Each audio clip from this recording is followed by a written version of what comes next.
Who was the single most important female wrestler of all time? Why, that would be legend and pioneer Mildred Bliss. Welcome to Wrestling Through the Ages. Mildred Bliss was born August 5th, 1915, in Coffeyville, Kansas. She was the youngest of the six. Dropping out from high school, she would take up work at Zuni Indian Reservation at age 15, becoming a waitress. At age 17, she agreed to marry her boyfriend at the time. Now pregnant and married, Mildred would see her very first wrestling match. She would befriend Missouri State Wrestling Champion Billy Wolf, who in turn would coach, train, manage, and become Mildred's second husband. A 19-year-old Mildred would commence working carnival wrestling circuits in 1935 with a payoff of $25 to any man of the same weight to successfully pin Mildred within the time limit of 10 minutes. She didn't lose a single bout. Mildred would take up work as a stenographer, seeing wrestling didn't pay women very much or at all back then. Mildred wrestled 200 men in the 30s, not losing once. Billy Wolf would train several women on the road and was a notorious womanizer and cheated on Mildred many times, which led to their divorce in 1952. But we are jumping the gun here a little bit.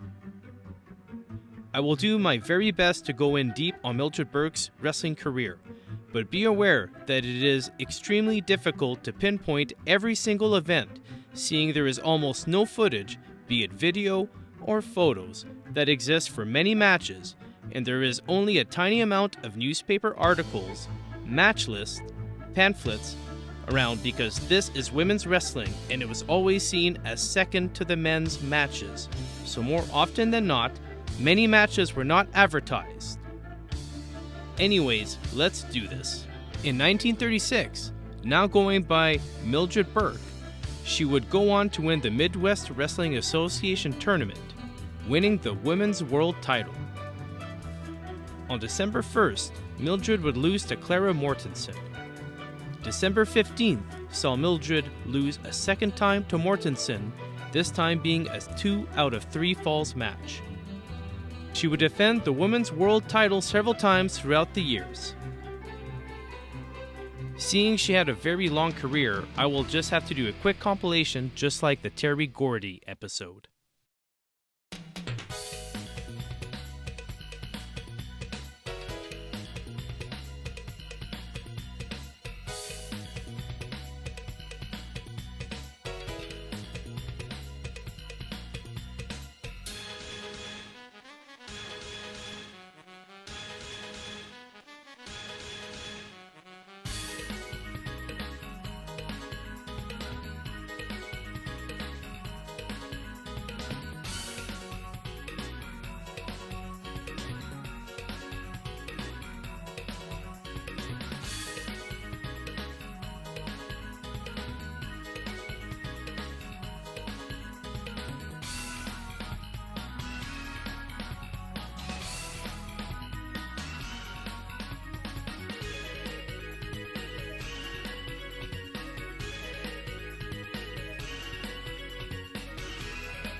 Mildred founded the World Women's Wrestling Association in Los Angeles, California in 1951.